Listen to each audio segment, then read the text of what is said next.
안녕하십니까? 오늘은 2주 2차 강의를 하겠습니다. 지난 시간까지는요, 함수의 극한값을 이용해서 점근선, 수평점근선과 수직점근선, 사선점근선까지 공부를 했습니다.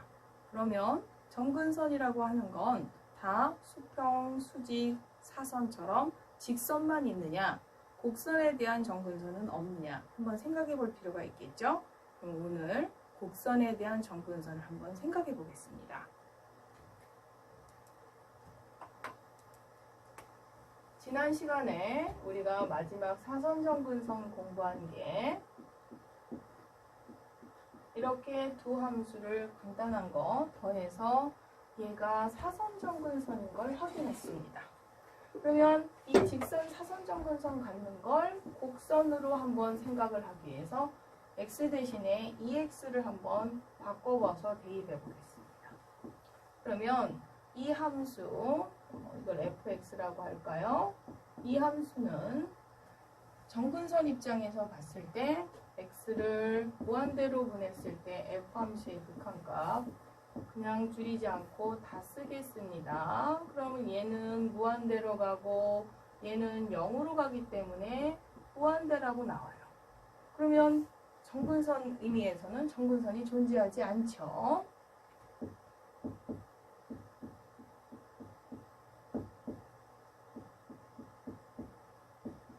이번에는 마이너스 무한대로 보내는 경우죠. 마이너스 무한대로 보내는 경우는 이번에 얘가 0으로 가고 얘가 플러스 무한대로 가서 결론은 얘도 무한대입니다.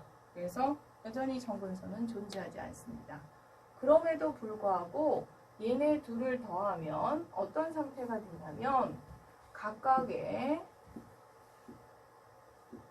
2의 x와 2의 마이너스 x를 이렇게 더하다 보면 0일 때 1 더하기 1 그래서 2를 갖지만 그 이후에 이쪽에 있는 양의 방향의 2의 x 쪽에는 2의 마이너스 x가 끝도 없이 0으로 가까이 가다 보니까 처음에야 1이 더해지지만 그 다음에 서서히 1보다 작은 값이 더해지면서 거의 0에 가까운 이런 곡선으로 나타난다고 생각할 수가 있겠고요. 반대 방향 더하는 것도 같은 방식이면서 지금 보시면 알겠지만 이게 y축의 대칭 상태인 우함수가 되겠죠? 제가 지금 그림이 지금 화이트보드에 익숙하지 않아가지고 맨날 칠판에 쓰다가 이렇게 하니까 글씨가 굉장히 엉망인데요. 사실 칠판에 조금 더 잘 씁니다. 참고적으로 잘 그려진 그림 하나, 모양은 저런 모양이 되겠습니다. 그러면 요 함수, 그럼 요 함수 지금 곡선이 서서히 완성된 이 파란색 곡선이 누가 봐도 지금 갈수록 원래 있던 2의 x에 서로 다다르는 게 보이시죠? 그래서 완성된 초록색 곡선은 2의 x의 그래프를 곡선 점근선으로 갖는다는 얘기예요. 양의 방향. 음의 방향도 마찬가지예요. 더해지는 게 결국은 2의 마이너스 x라고 하는 이쪽 곡선하고 서서히 다다르기 때문에 이쪽 음의 방향에서는 2의 마이너스 x가 곡선 점근선 역할을 한 거죠. 그래서 아까 점근선은 직선밖에 없어 에서 얘네들이 각각 지금 점근선 역할을 했다는 걸 알 수가 있습니다. 그래서 이런 곡선 점근선 역할을 하고요. 그 다음에 아까도 잠깐 언급을 했지만 얘가 y축 대칭이다 보니까 저 2x와 exponential 마이너스 x 두 개를 조합하니까 저런 재밌는 함수가 있네 해서 이번엔 빼기를 한번 해보겠습니다. 얘를 빼면 우리가 지금 곡선 점근선을 분석하는 차원이기도 하지만 무한대로 일단 패턴을 보내보면 역시 이제 이번엔 빼기죠. 얘는 무한대로 가고 얘가 여전히 0으로 가니까 위에서처럼 똑같이 무한대가 될 것이고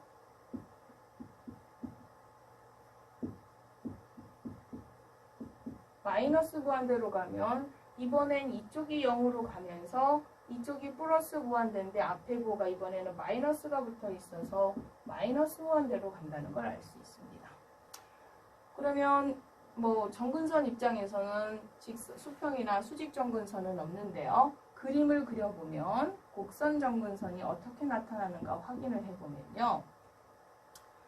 우리가 지난 시간에 이렇게 쉽게 더하기로 접근할 수 있으면 좋지만 이렇게 빼기에 익숙하지 않다. 난 이거 빼기에서 바로 그림을 유추할 수 있는 사람도 있지만 또 하나의 방법은 아예 이만큼 빼기까지 해서 더하기로 분석해주면 그림이 쉽다고 했고, 이 마이너스는 이 그림을 x축에 대해서 대칭 이동시키면 되죠. 일명 EX는 그대로 놔두더라도 이쪽에 있는 exponential 마이너스 x를 x축으로 대칭 이동시키면 이런 그래프가 될까요? 그래서 이거를 x축으로 대칭 이동한 이렇게 분석을 한 겁니다. 그리고 이 x를 두 개를 더하기로 접근하는 거죠. 더하기로 접근하면 여기는 1과 마이너스 1을 더하니까 이 0인점에선 0을 갖지만 무한대로 가는 방향을 판단하면 서서히 0에 가까운 마이너스를 빼니까 2x에서 아주 작은 0만큼, 0에 가까운 것만큼 빼는 이런 곡선 상태가 됩니다. 이쪽도 똑같이, 즉 이 음의 값에 아주 0에 가까운 양의 값이 더해지다 보니까 얘보다 조금 더 곡선보다 위에 가까워지는 이런 상태가 됩니다. 지금 그림이 너무 화이트보드가 익숙하지 않아서 너무 그림이 삐뚤어져서 봐주기가 제가 봐도 좀 힘드네요. 이런 패턴이 됩니다. 그래서 결론은 식에서도 아시겠지만 얘는 기함수고요. 식으로 가도 얘는 우함수. 그림으로 여러분이 저게 무슨 우함수 하지만 우함수 특징, 기함수 특징을 갖는 상태가 나옵니다.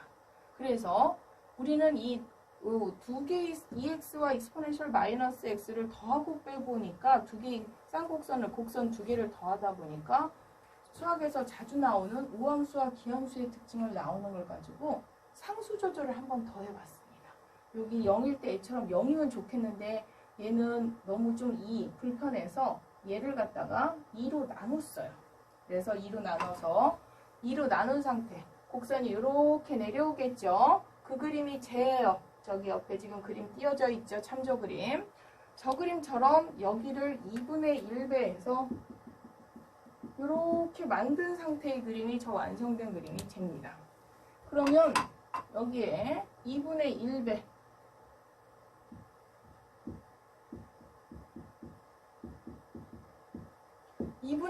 도 여전히 y축 대칭, 즉 우함수가 되고요. 같이 세트로 비슷한 특징 같아서 이쪽 함수도 2배를 해도 여전히 원점 대칭인 기함수 특징을 갖습니다. 얘네들을 그 쌍곡접선, 즉 그 곡선을 점근선으로 갖는 두 개에 의해서 생성된 이 함수를 우리는 쌍곡함수라고 하고요. 그 쌍곡함수 얘네들 상수배를 조절하니까 얘는 코사인적인, 우리가 알고 있는 그 삼각함수의 코사인적인 특징과 얘는 사인적인 특징을 갖는 역할을 한다는 걸 뒤늦게 식에서 발견할 수가 있습니다. 물론 그건 뒤에 6장에서 배우는데요. 여기에서 그 6장에서 배우는 코사인적인, 사인적인 특징까지 다 설명할 수는 없고요. 거기에서 너무 어려워해서 어느 부분, 왜 얘를 쌍곡함수라고 하느냐. 그래서 심지어 거기 쌍곡선이 영어로 하이퍼블릭이라 하이퍼블릭의 맨 앞에 있는 H 알파벳까지 따다가 쟤처럼 용어를 붙였어요. 코사인적인 특징을 갖는데 하이퍼블릭 쌍곡선이다 해서 쓸 때는 코사인에다 H를 붙여서 읽을 때는 하이퍼블릭 코사인 X라고 하고요. 얘는 하이퍼블릭 사인 X라고 정의를 해놨어요. 그래서 지금 뒤에 가서 6장 가서 이런 정의를 배울 때 학생들이 대부분이 질문이 얘는 왜 곡선이 하나인데 왜 얘를 쌍곡선이라고 하죠? 왜 거기다 H 기호까지 붙이죠? 거기에서 코사인적인, 사인적인 특징 갖는 건 충분히 설명이 돼서 바로 납득을 하는데 이 OH 왜 쌍곡선이라고 하느냐? 이렇게 두 개의 곡선, 즉 정근선 특징을 갖는 이 EX와 2의 마이너스 X 두 개에 의해서 쌍곡선에 의해서 만들어졌기 때문에 쌍곡함수라고 하고 그 설명을 하기 위해서 곡선, 점근선이라고 하는 건 꼭 반드시 직선만 있는 게 아니라 이러한 곡선에 대한 점근선이 있을 수 있다까지 추가로 같이 설명드렸습니다. 그럼 이제 요 두 가지로 이렇게 나오다 보면 얘네들에 의해서 항상 파생되는 함수 뭐가 있을 수 있어요? 탄젠트를 생각할 수 있죠? 그래서 하이퍼블릭 탄젠트 함수까지 같이 한번 정의를 알아두고 가면요. 이거 나누기 이거. 그래서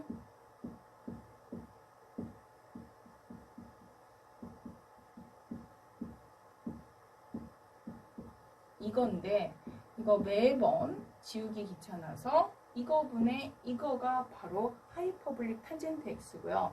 뭐 지금 포커스가 이 하이퍼블릭 함수 자체를 분석한다기보다 점근선은 수평, 수직, 사선만 있는 게 아니라 곡선도 있을 수 있고 그 곡선 두 개의 쌍곡선에 의해서 뒤에서 배울 이런 하이퍼블릭 함수가 있다는 패턴을 분석하는 거지만 얘는 그냥 간단하게 지금처럼 자세히 분석하지 않고 그림만 확인하면요.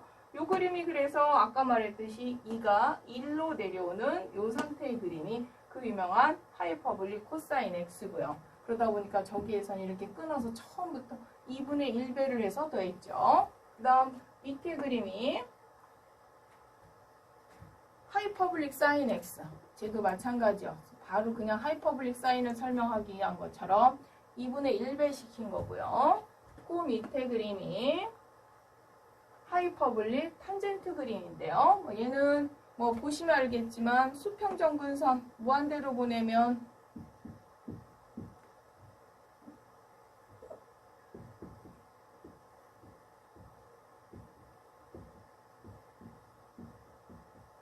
이 상태의 함수이므로 x를 무한대로 보낼 땐 얘가 0이 되니까 1이 되겠고 마이너스 무한대로 보내면 얘가 0으로 가서 마이너스 1이 되는, 그래서 오른쪽 양의 방향의 수평점근선 1, 음의 방향 수평점근선 마이너스 1, 0일 때 함수값 0이면서 이 함수 마이너스 x를 대입할 때 마이너스 f, 원래 함수에 이게 fx라고 했을 때 마이너스 배가 돼서 기함수인 거를 바로 확인하실 수 있습니다. 그러다 보니까 저런 그래프 특징을 갖는다 정도 여러분이 학기 초에 알고 가시면 되겠습니다. 그래서 지금 곡선에 해당하는 점근선까지 한번 확인을 해봤습니다. 그러면서 삼각함수를 같이 우리가 접근을 해봤는데요. 그러면 아직 배우지 않은 이런 하이퍼블릭 함수가 아니라 사인이나 코사인에 대한 역함수들 여러분 그림 그렸을 때 잠깐 너무 지저분하니까 좀 지우겠습니다. 그럼 교과서 30페이지 잠깐 여러분 참조. 제가 그리는 이거 지우는 사이에 교과서 30페이지 지금 배운 점근선과 걔네들의 관계를 한번 여러분이 생각해 보고 계시면 되겠습니다.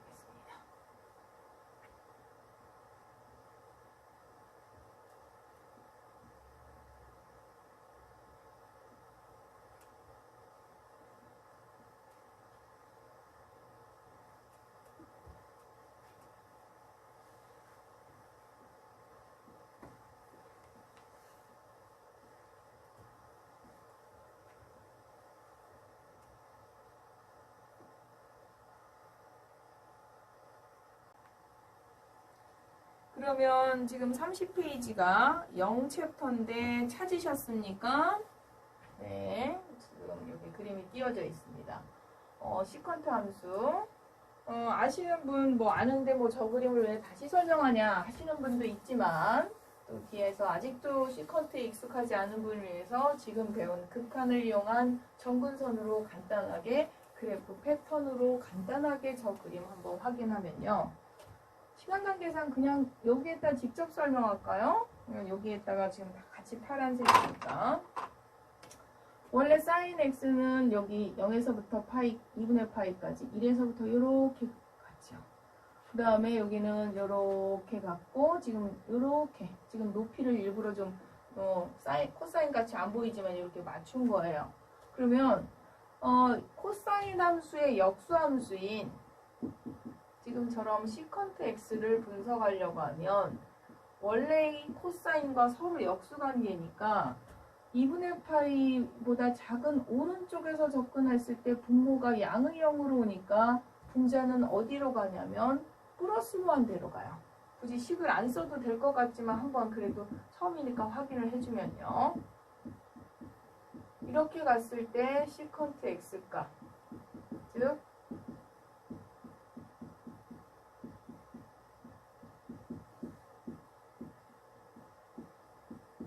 이렇게 된다는 거죠. 그 다음 같이 어차피 하나 더 확인하면 2분의 파이로 보내긴 하는데 오른쪽에서 접근하면 코사인 값이 음의 0으로 들어오다 보니까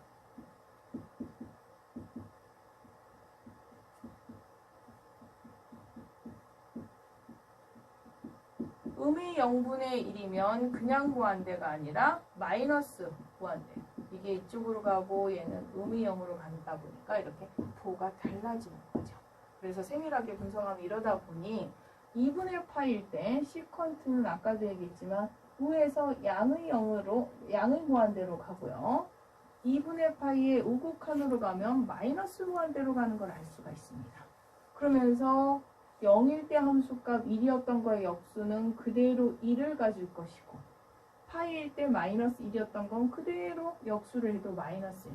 그러다 보니까 여기에서 쫓아오는데 0일 때 1까지 가다 보니까 지금처럼 이런 시컨트를 갖겠고요. 파이일 때 마이너스 1을 가지면서 마이너스 무한대로 가다 보니까 이렇게 쫓아오는 상태가. 지금 같은 색으로 그려서 비교가 안 되면 완성된 시컨트 그림은 제가 빨간 라인으로 그리면 이렇게 되는 거죠. 그러면 제가 0에서부터 파이까지 그렸지만 코사인은 그 파이에서 2파이까지가 대칭이니까 물론 y축이나 원점 대칭은 아니지만 주기성으로 해서 대칭이니까 똑같은 2분의 3파이에서 분석을 해도 되지만 이렇게 그리면 되는 거죠. 그러면 한 주기가 이렇게 되면 나머지 주기들 똑같이 이어서 그리면 여러분이 알고 있는 혹은 지금 여기 그려져 있는 것처럼 이런 상태의 시컨트 그림이 나온다고 할 수 있겠습니다. 그러면 시컨트를 저렇게 분석할 수 있다면 우리는 역수함수는 또 뭐도 있어요? 코시컨트도 마찬가지죠. 코시컨트 x, 사인 x분의 1. 얘를 지금처럼 똑같이 정근선으로 무한대 혹은 수직 정근선을 분석해서 그 다음 그림 한번 확인해 보겠습니다. 그럼 교과서에 있는 코시컨트하고 지금 겹쳐 보이니까 얘를 좀 지워줘야 되겠네요.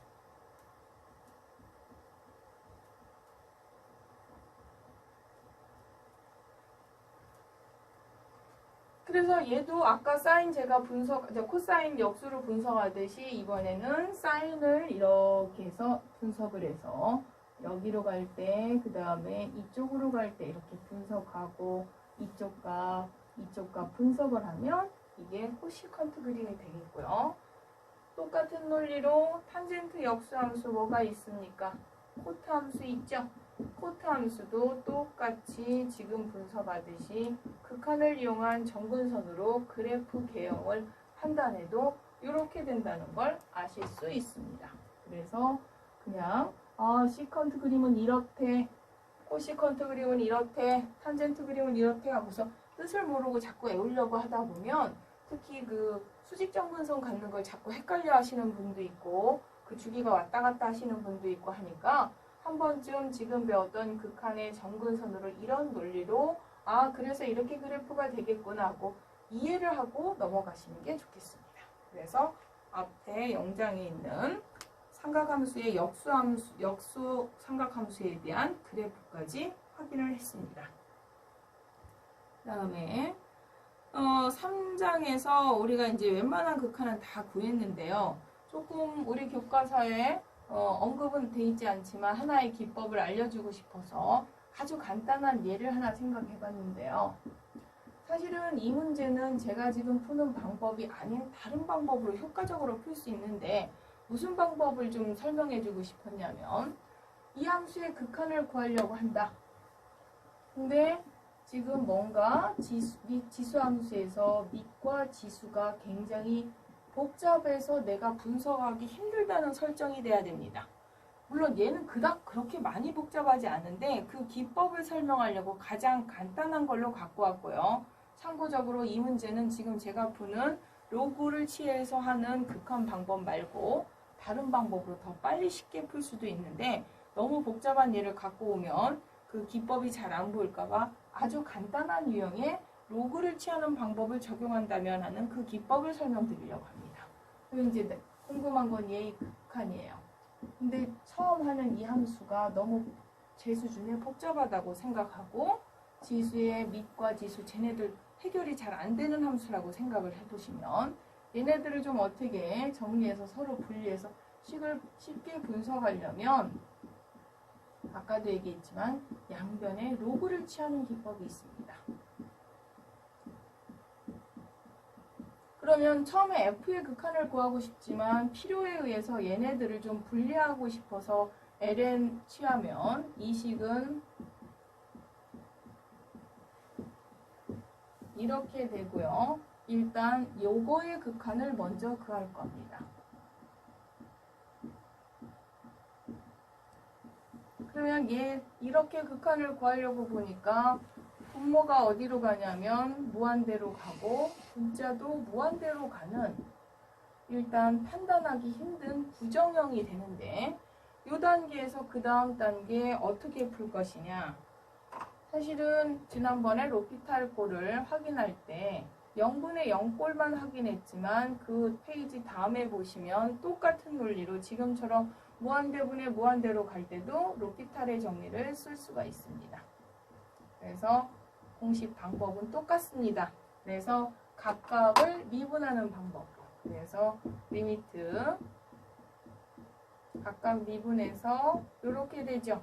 그럼 얘는 뭐가 돼요? 0이 돼요. 그러면 f의 극한을 구하기 힘들어서 뭔가 지수를 좀 정리하고 싶어서 ln을 취해서 이렇게 극한을 구하면 처음에 다시 원래 목표인 f의 극한을 접근하려면 f와 lnf의 관계를 확인해야 되는데 lnf를 가지고 원래의 f로 표현하려면을 알아야 돼요. 물론 뭐 아시는 분도 있지만 어떻게 해야 되느냐. f를 빼려면 익스포넨셜 함수하고 합성을 하면 서로 얘네들이가 역함수 관계라서 얘네들은 아니고 얘만 빠져나오는 상태의 식이 되는 거죠. 그래서 이 식을 가지고 f를 빼내려면 이 밖에 취해져 있는 ln의 역함수인 2를 서로 합성을 해주는 방법으로 원래의 f를 빼내는 기법을 쓴 거예요. 그럼 이렇게 했을 때 얘의 극한값 그러면 얘랑 이 식은 같은 식이니까 표현만 다르지 얘의 극한값을 구해야 될 것이고 얘 극한값 첫 시간에 굉장히 강조를 했죠. 합성함수의 극한값은 처음 합성한 함수 얘의 극한값이 존재하면 혹은 연속이면 첫 번째 단계의 극한값에 두 번째 함수값만 대입하면 된다. 그래서 얘 3개짜리 아니냐? 지금 이미 이 묶여진 상태 전체 극한값이 있으므로 우리는 첫 번째 단계에 있는 저 전체 덩어리 lnfx의 극한값을 2에 대입하면 된다라는 합성함수의 극한을 써주면 되겠고요. 얘가 0이었으므로 값은 1이다. 그래서 얘의 극한값을 이런 식으로 계산할 수가 있는데요. 아까도 얘기했지만 이 방법이 x가 0보다 큰 범위에서 꼭 이거 말고도 굉장히 더 빠른 방법이 있는데 현실감 있게 얘네들을 좀 더 복잡한 걸 하면 로그 기법, 로그를 취하는 기법이 잘 안 보일까봐 기본식으로 적용했다는 거. 그래서 이 방법, 이 솔루션이 베스트에서 알려주는 게 아니라 로그 취하는 기법 자체가 교과서에 언급이 안 돼 있어서 그 방법을 설명하기 위해서 간단하게 예제를 만들고 풀어보았습니다. 그래서 3절은 끝났고요. 그러면 다 끝난 것 같지만 4절에 연속성을 우리가 공부하면서 연속성의 정의, 연속성 판단하기, 또 연속을 위해서 불연속인 경우는 연속이 되게 만들기까지도 하고 심지어 극한값도 계산하는 방법을 해봤어요. 근데 그 연속성에서 하나 빼놓은 내용이 있습니다. 교과서 61페이지. 교수님이 너무 책을 왔다 갔다 하셔서 좀 헷갈리시겠지만 특히 1장에서만 이런 일이 벌어지고 그 다음에 별로 이런 일이 없으니까 조금만 참아주시면 되겠습니다. 61페이지 피셨나요?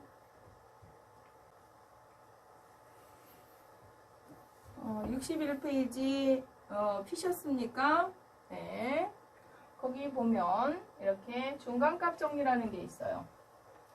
함수 f가 폐구간 AB에서 연속이고 시작점 A에서와 끝나는 점 B에서의 함수값 사이에 어떤 n이라고 하는 값에 대해서 이거 n을 함수값으로 갖게 되는 C가 A, B 내에 적어도 하나 존재한다.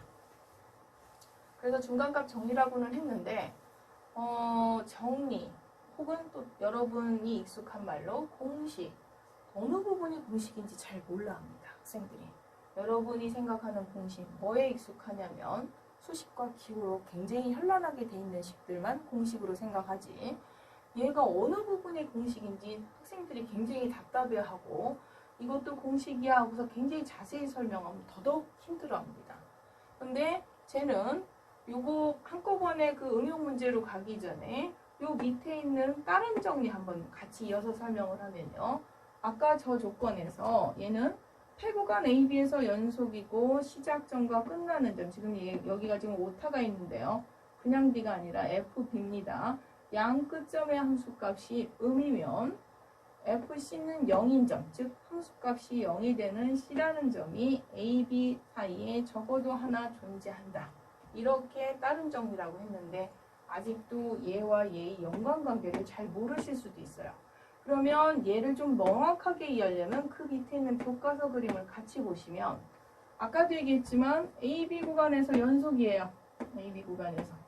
그 다음에 시작점, 끝나는 점 사이에 어떤 n을 함수값으로 갖게 되는, n을 다른 포인트를 잡아본 거예요. 같은 그림에 대해서. 그랬더니 이 사이에 있는 n이 이럴 때는 그 값을 함수값으로 갖는 점이 한 점일 수 있지만 n을 그 사이에 있는 n을 또 다른 n을 잡으면 그 값을 함수값으로 갖게 되는 내부 포인트는 A, B 사이에 3개가 존재할 수도 있고 물론 2개가 존재할 수 있고 어쨌든 그 안에 적어도 하나 이상 존재한다는 점입니다.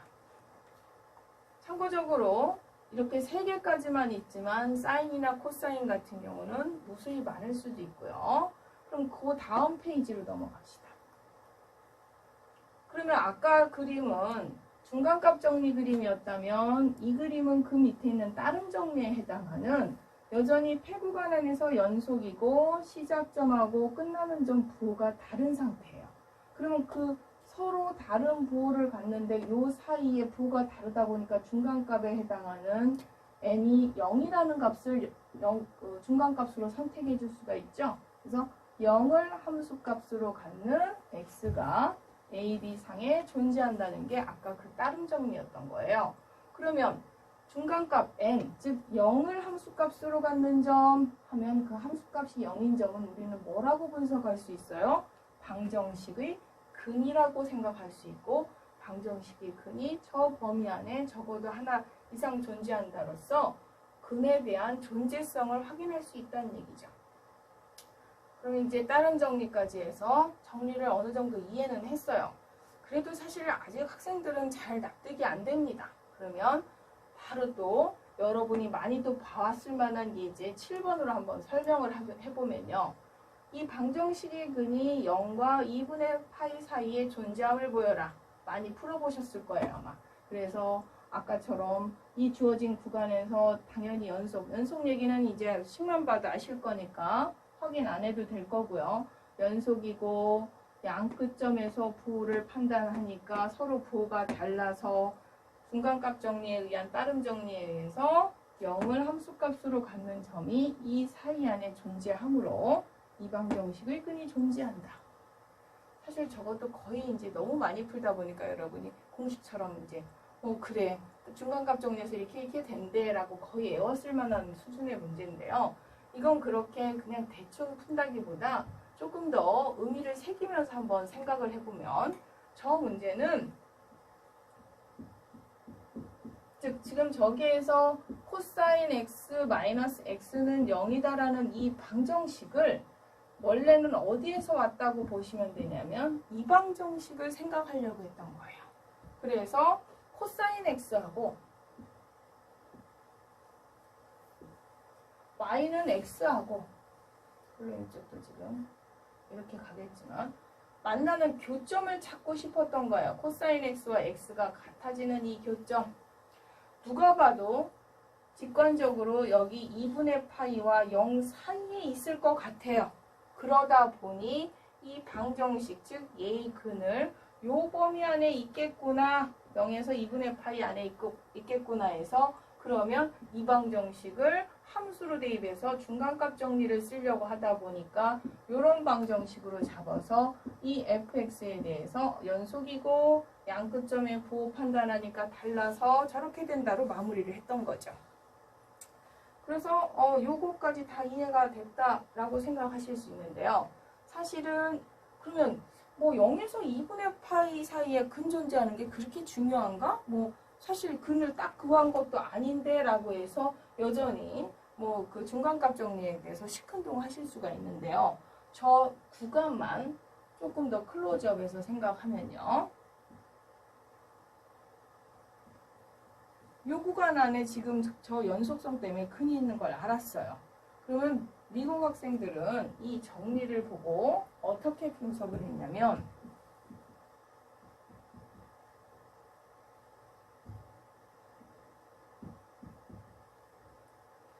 그러면 F0과 2분의 파이에서 뭐 아까 저쪽에서 2분의 파일 때 양이었나요? 이때는 함수값이 그래서 연속인데 양음이 교차하니까 그 사이에 0을 함수값으로 갖는 게 반드시 있겠구나 라고 판단을 한 거예요. 너무 구간이 넓어서 이건 근도 아니라고 생각할 수 있겠지만 처음엔 얘를 반으로 딱 줄인 거예요. 그래서 중점, 그럼 좀 구간을 좀 좁힐 필요가 있어. 과감하게 반을 줄여서 4분의 파일 때를 계산해 봤어요. f의 4분의 파이. 그럼 f의 4분의 파이 대입하면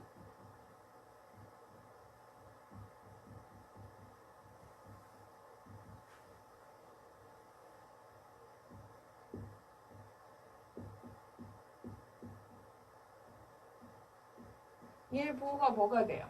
얘 부호가 플러스가 되나요? 플러스가 되죠? 양이 되죠? 그래서 여기에 있는 값 양. 그러면 이쪽과 이쪽 부호는 똑같으니까 이쪽에는 근이 존재하지 않겠구나 해서 구간 반을 삭제한 거죠.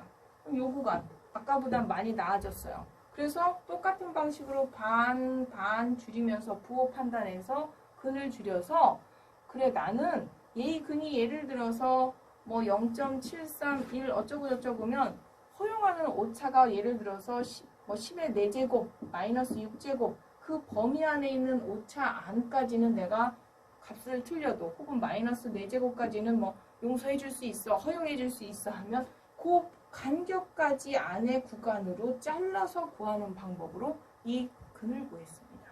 즉 얼핏 보면 되게 쉽지만 얘는 식으로 우리가 대수적으로 접근해서 계산할 수 없으므로 얘를 그럼 저건 손계산, 수계산으로 불가능한데 컴퓨터나 기계에다가 저거를 어떻게 풀게 시킬까 했을 때 지금 배운 중간값 정리의 연속성을 이용해서 지금과 같이 쫓아갔습니다. 그래서 실질적으로 우리가 뭐 확인할 때 여기 반 자르는 거 8분의 파이 우리가 손계산으로는 힘들다면 특수가 예를 들어서 6분의 파이 같은 경우 계산하면 그 중간값 이 부호가 다시 마이너스가 되는 거 여기서 계산하고 확인할 수 있거든요. 그럼 6분의 파이 그러면 6분의 파이 그럼 코사인 6분의 파이가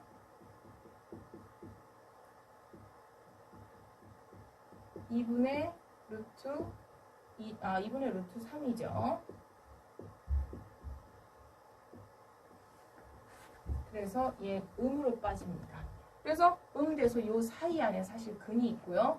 이렇게 기계한테 시켜서 쫓아가다 보니까 약 0.7 얼마 이런 근을 갖는 걸 알 수 있습니다. 그래서 초기에 컴퓨터에다가 이와 같은 대수적으로 우리가 접근해서 풀지 못하는 방정식의 근을 기계에다가 풀게 시킬 때 이 중간값 정리를 떠올려서 알고리즘을 짜서 코딩해서 근을 구했고요. 이 방법은 사실 제가 그랬을 것이다 추정하는 게 아니라 수치 해석에서 이분법이라는 방법인데 학생들이 또 한번 궁금해서 찾아보실까봐 책을 찾아보셔도 그 이분법은 있지 않습니다.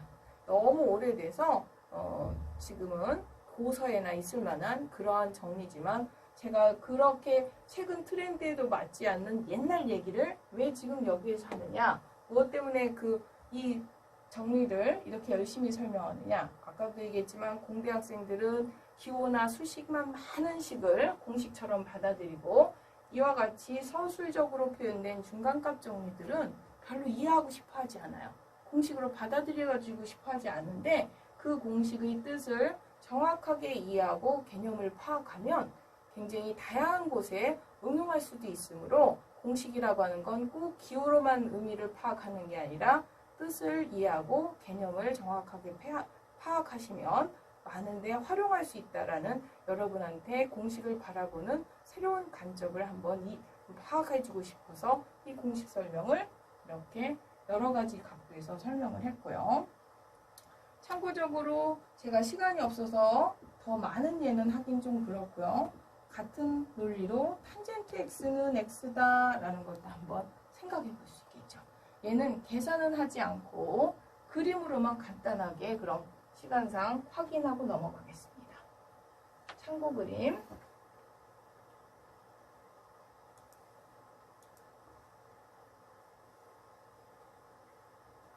참고 그림 보시면 잠깐 첫 번째 그림 잠깐 올라갔는데요. 잠깐 보면 이거를 아까 제처럼 탄젠트 x 마이너스 x는 0이라는 식으로 해서 함수로 접근하면 이런 그래프가 나오는데 잠깐만요. 이건 탄젠트 그림이 아니라 아까 이거에 대한 그래프네요. 아까 이쪽 그래프 설명을 얘를 함수로 놓고 그린 그림이 얘인데 0에서 5 사이를 이렇게 듬성듬성 그리니까 그래프 패턴도 잘 이해가 안 되고 이렇게 우리가 추정한 걸로 값을 찾기는 힘들어서 얘를 조금 더 세밀하게 조금 정의역을 조금 더 해서 보면 지금 그래프 패턴이 아까보단 조금 더 잘 보이나요? 이렇게 해서 여기가 0. 그래도 좀 잘 안 보일 수 있는데 0.7 얼마고요. 요 탄젠트 x는 x다. 즉 탄젠트 x하고 x의 차에 해당하는 그래프까지 그 밑에 이게 지금 탄젠트에서 x를 뺀 거에 대한 그래프가 되겠습니다. 그래서 요거는 요 그림 완성된 그림 보고 아까처럼 한번 여러분이 똑같이 한번 생각해 보시면 되겠고요. 제 또한 처음부터 저 그림으로 가시기 힘들면 탄젠트 x를 그린 다음에 y는 그림이 너무 많은가요? 좀 일단 지우고 할까요? 여기다 잠깐 하겠습니다.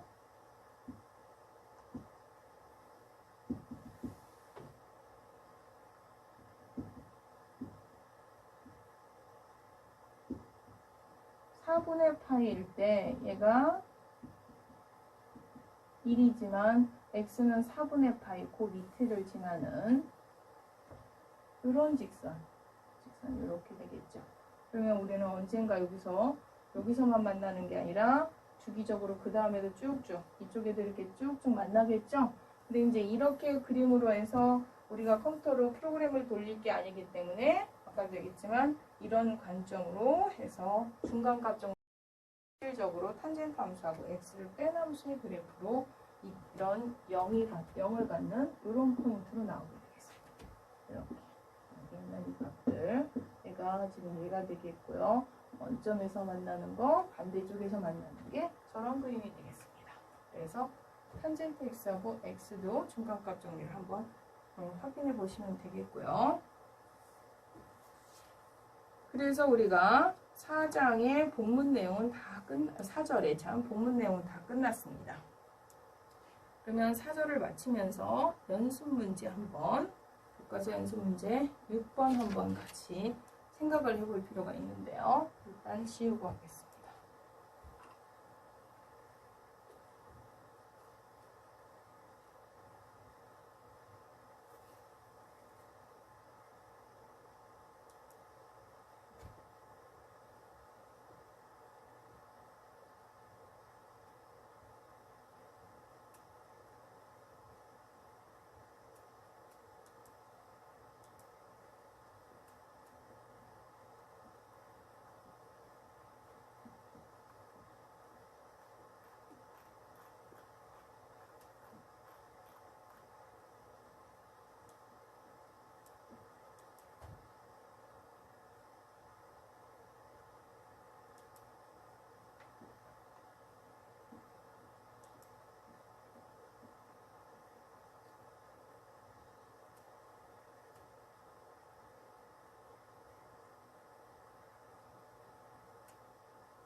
연습 문제 1장의 4절 6번을 한번 같이 생각해 보고 싶은데요. 여기 그 함수 앞에서 많이 봤던 함수죠? 처음에 샌드위치 정리할 때 봤어요. 그래서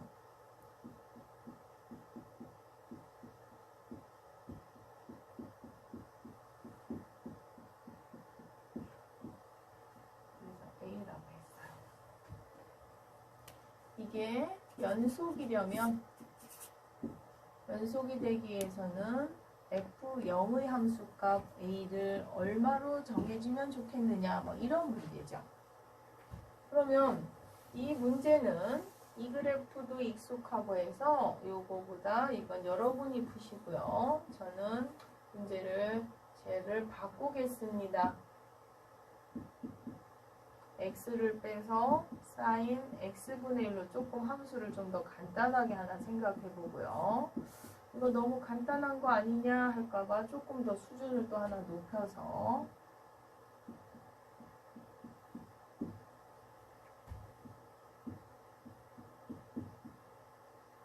우리 sin x분의 1에다가 x배, x제곱배, 뭐 루트 x배 여러 번까지 해봤는데 4제곱으로 좀 높여보겠습니다.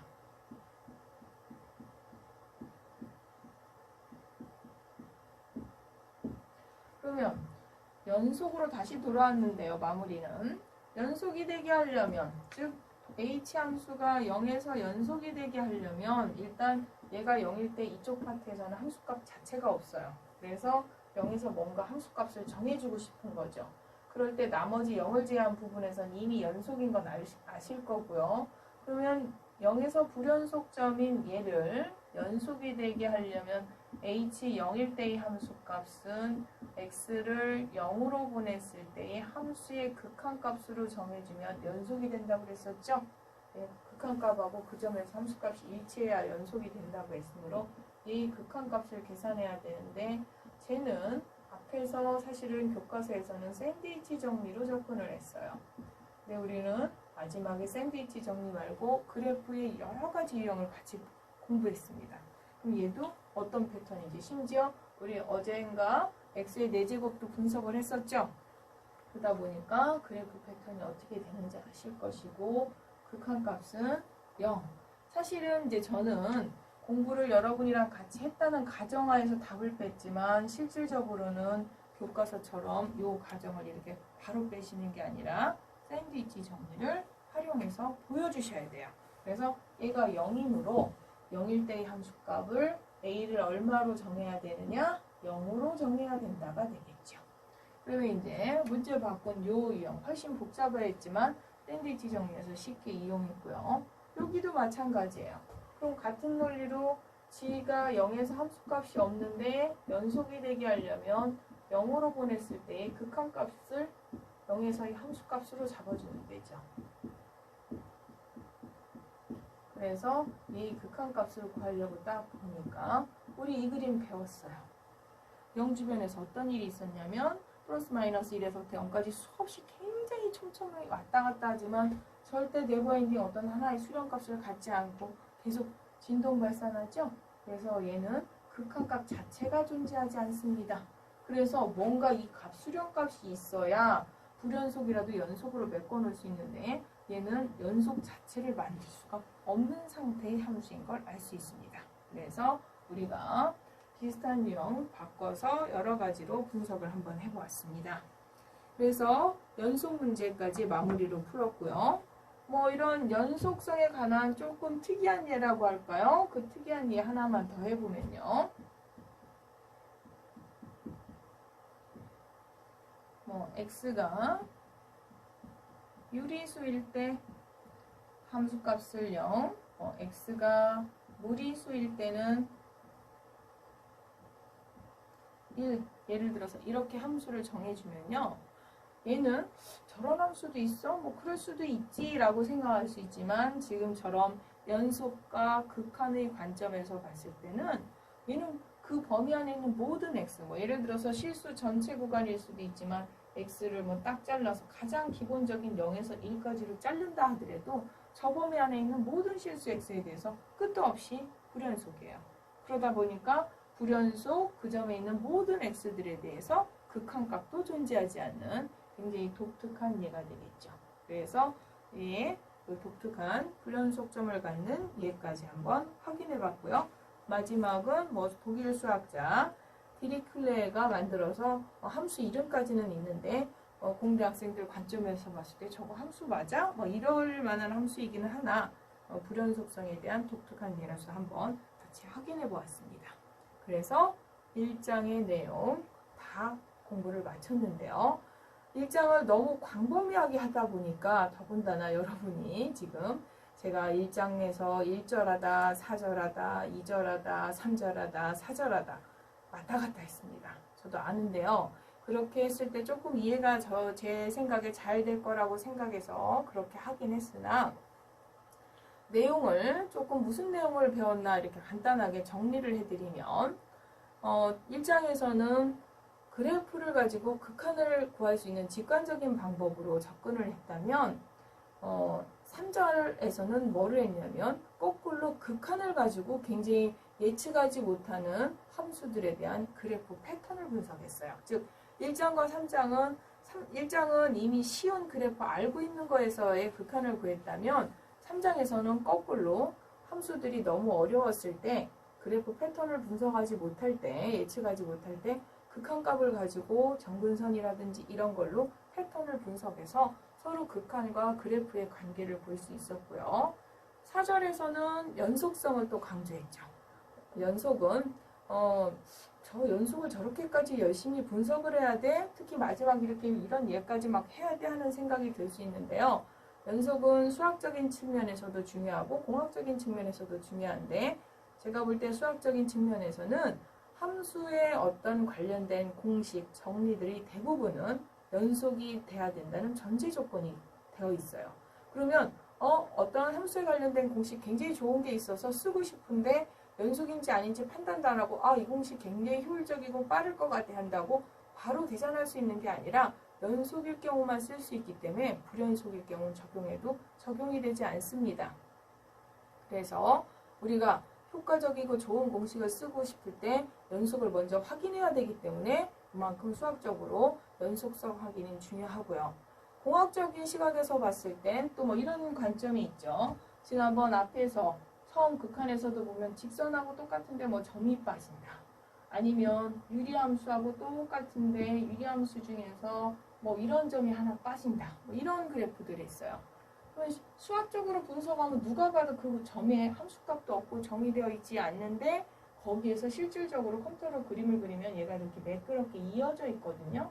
그럼 우리는 가끔 이런 함수들을 손으로 그리지 않고 직접 그러니까 손으로 일일이 점 찍어서 계산하지 않고 요즘 대부분 컴퓨터나 앱을 이용해서 얘네들 그림을 그리는데 얘가 이렇게 매끄럽게 이어졌어도 수학적으로 여기에선 점은 없는데 얘가 어쩔 수 없이 이렇게 이어졌어 라고 알고 보는 것과 그렇지 않고 처음부터 이 그림은 지난번에 x 분모는 x세제곱 분자 x제곱 이런 게 어떤 1 플러스 x분의 2하고 똑같다.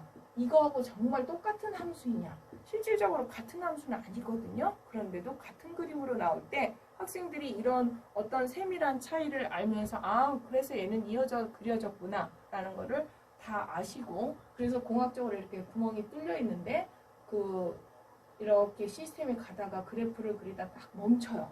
그럼 어떻게 해요? 기계가 따각 멈출 수 없죠? 그래서 얘를 그래프를 그릴 때 매끄러운 곡선으로 이어지게 하기 위해서 그럼 얘를 어떻게 하느냐? 불연속을 이것처럼 연속이 되게 메꿔줘야 되는 거예요. 그래서 이렇게 불연속을 연속이 되게 시스템이 잘 돌아가게 연속이 되게 만들어줘야 되는 차원에서도 공학적으로도 중요하죠. 그 다음에 그건 너무 거창한 얘기일 수 있고요. 현실적으로 여러분이 갔을 때는 연속성을 뭐를 이용할 수 있어요? 극한 계산할 때 굉장히 빨리 계산할 수 있다고 첫 시간에 배웠죠? 그래서 연속성을 이용해서 극한을 빨리 계산할 수 있습니다. 그 다음에 극한으로 지난 시간에 정근선, 아까 처음에도 얘기했지만 정근선으로 어떤 낯선 함수들에 대한 예측하기 힘든 함수들에 대한 그래프 패턴을 분석하고 또 그 그래프 패턴을 가지고 나중에 우리가 또 정근선 말고도 그 그래프 가지고 극한을 분석하고 그래서 우리가 1장에서는 극한으로 그래프 패턴 분석하는 것과 연속성에 대해서 전반적인 공부를 했습니다. 그래서 1장 공부는 이걸로 마무리하겠습니다.